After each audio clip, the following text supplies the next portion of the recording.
मत जाओ, तुम्हें क्या फर्क पड़ता है?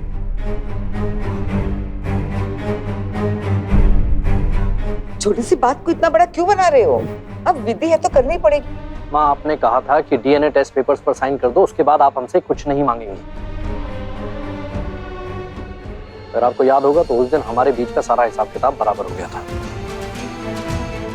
बलदेव, तुम सच में बहुत बड़े हो गए।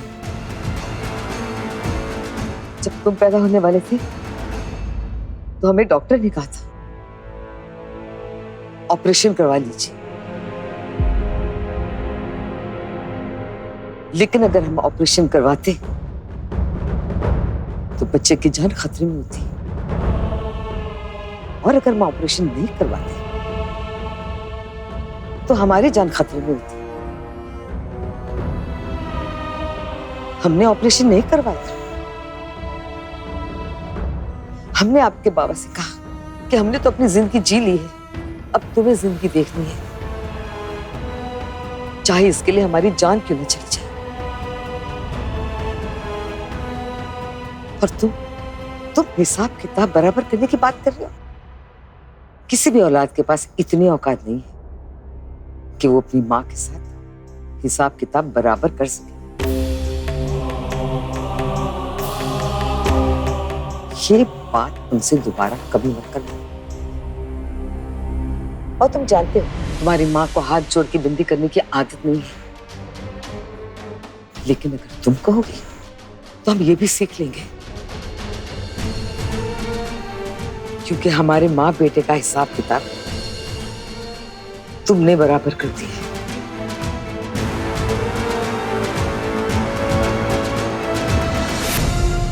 माँ प्लीज ऐसा मत कीजिए।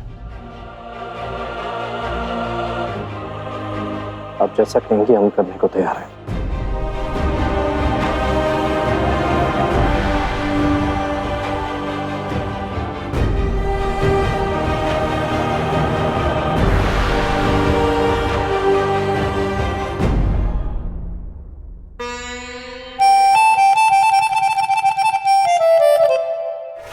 ये तो मान गए, अब नहीं बच सकते। ये तो बस में चढ़ने के बाद पता चले कि जेब कट गई तो बस वाले पे ही निर्भर करता है कि कहां उतारे और कितनी बेइज्जती करे।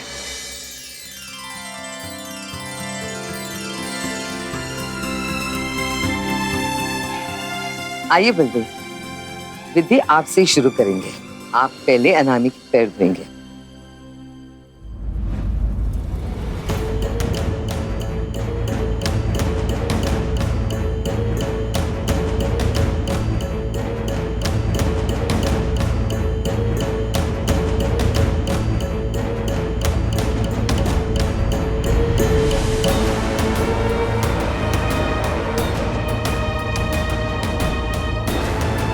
बलदेव,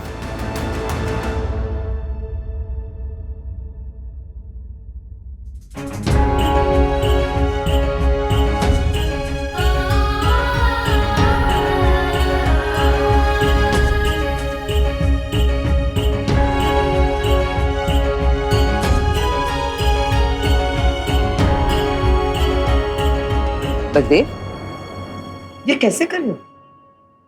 ठीक से करो।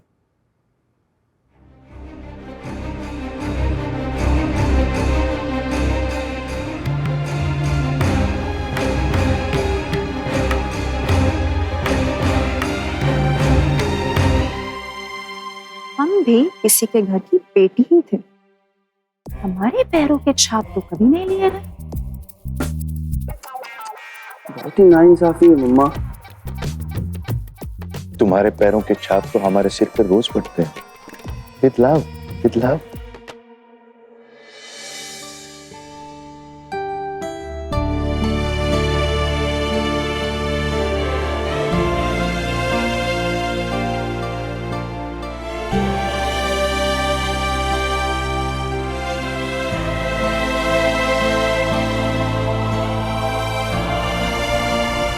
बलदेव, विधि खत्म नहीं हुई।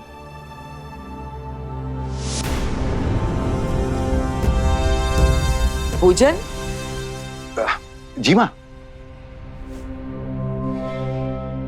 आइए। माँ, आपने पूजा रखी है और पूजन उसका हिस्सा ना बने, ऐसा हो ही नहीं सकता।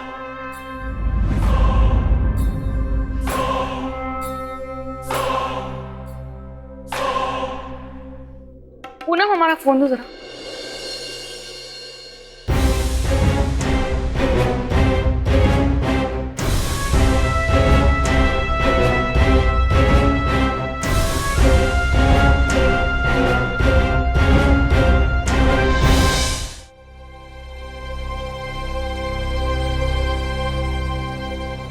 मटुकनाथ गिरधारी चाचा जी, जल्दी का काम शैतान का काम होता है। पाँव सिर्फ धोने ही नहीं है, पहुंचने भी है।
तुम हमारा भविष्य हो,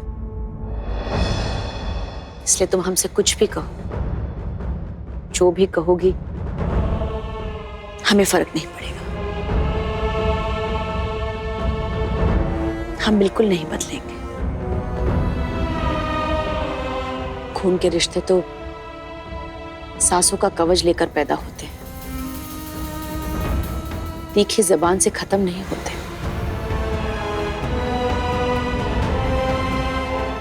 हमें पूरा यकीन है, आज नहीं तो कल इस घर के तौर तरीके सीख लोगी तुम। हमारे लिए रिश्ते एक पिरोई गई माला है, जिसमें से अगर एक भी कड़ी निकाली जाए तो रिश्तों की माला बिखर जाएगी। लेकिन आप तो बनी बनाई माला को तोड़ने में खुश होती है।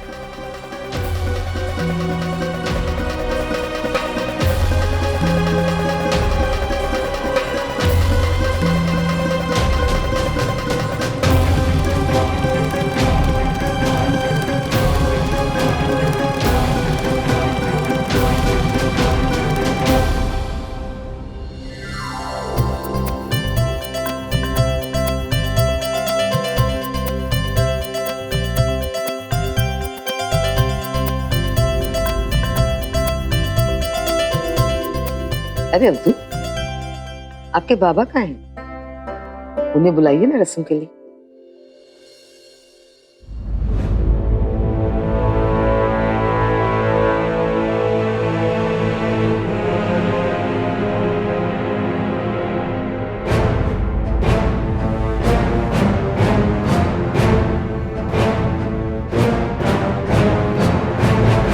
चलिए रस्म पूरी करते हैं। गायत्री, हम बलदेव नहीं है जो आपकी बातों में आ जाए।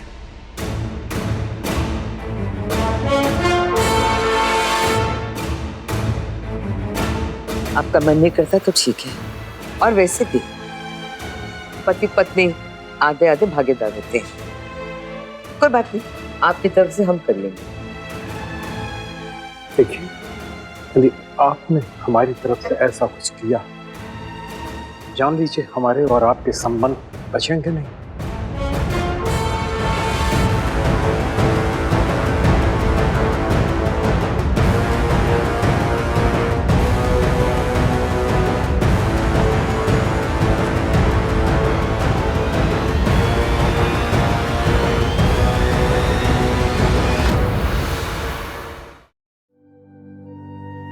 कोई बात नहीं, आज आपने अनामी को नहीं अपनाया, लेकिन हमें यकीन है एक ना एक दिन आप उसे जरूर खुशी से अपनाएंगे। अरे आप लोग ऐसे क्यों खड़े हैं? चलिए चलिए, माँ का ध्यान करें। पूजा खत्म नहीं हुई अभी तक।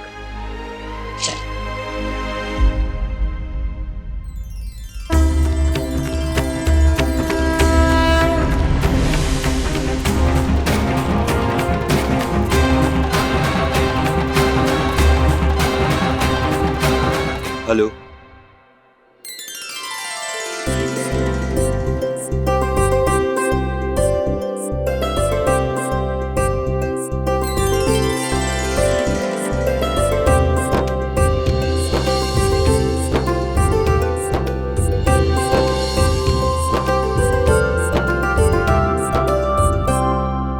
आज हम बहुत खुश हैं अनामी कि तुम इस घर की बेटी साबित हो चुकी हो और बहुत जल्द तुम्हें इस घर के लोग भी अपना लेंगे। ये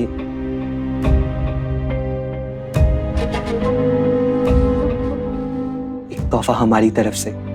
मना मत करना, हमारी माँ के कंगन है। लेकिन हमें उसकी कोई जरूरत नहीं है। हक है हमारा कि हम तुम्हें कुछ दें, क्योंकि हम तुम्हारे भाई हैं। सच कहे अनामी तो हम तुम्हें ये सबके सामने देना चाहते थे, लेकिन हमें इसकी इजाजत नहीं है। लेकिन तुम ये किसी के सामने पहनना मत, वरना हमारी खैर नहीं। नरोत्तम, तुमने कहा कि ये कंगन तुम्हारी माँ के है, लेकिन ये कभी नहीं बताया कि तुम्हारी माँ कहाँ है। वो हमसे बहुत दूर है। लेकिन कहाँ? वो सब बातें छोड़ो, अगर किसी ने देख लिया ना तो सवाल करेगा। ये रख लो अपने पास।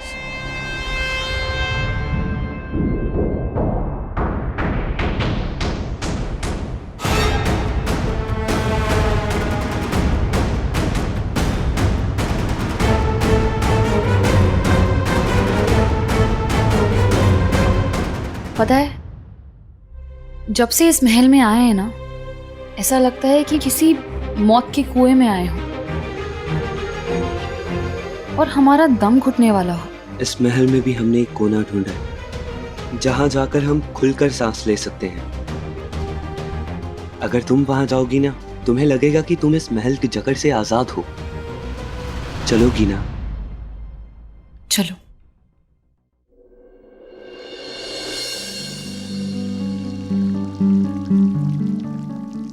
अजीब था उससे मिलना। ना हमें पता था और ना उसे पता था, लेकिन एक अनजाना सा जुड़ाव था हमारे बीच, बहुत गहरा। मानो जैसे कुदरत ने जोड़ दिया हो। जब वात्सल्य ने हमें वो रक्षा सूत्र दिया, हमें पता ही नहीं था कि हम जुड़वा हैं, भाई बहन हैं एक दूसरे के।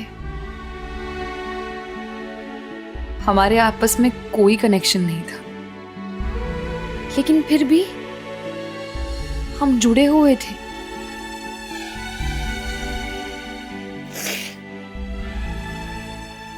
मानो कि जन्म जन्म से एक दूसरे को जानते हो।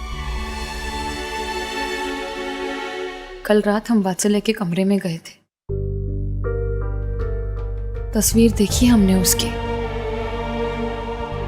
हैरान हो गए।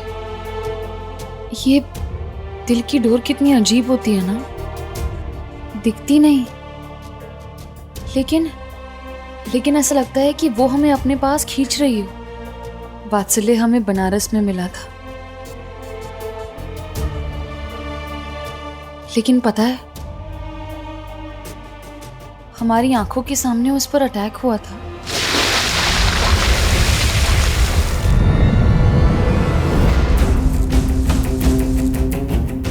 पर हमें पूरा यकीन है, वात्सल्य पर हमला कोई एक्सीडेंट नहीं था, बल्कि किसी ने करवाया था। इसका सच कुछ और है।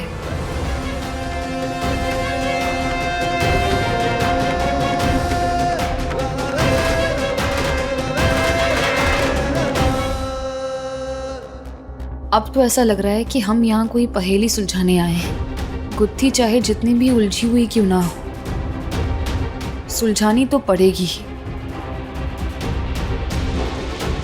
हमारा इस लाल महल में रहने का बस एक ही मकसद है, वात्सल्य के साथ जिसने भी गलत किया हो, हम उसे सजा दिलवा कर रहेंगे।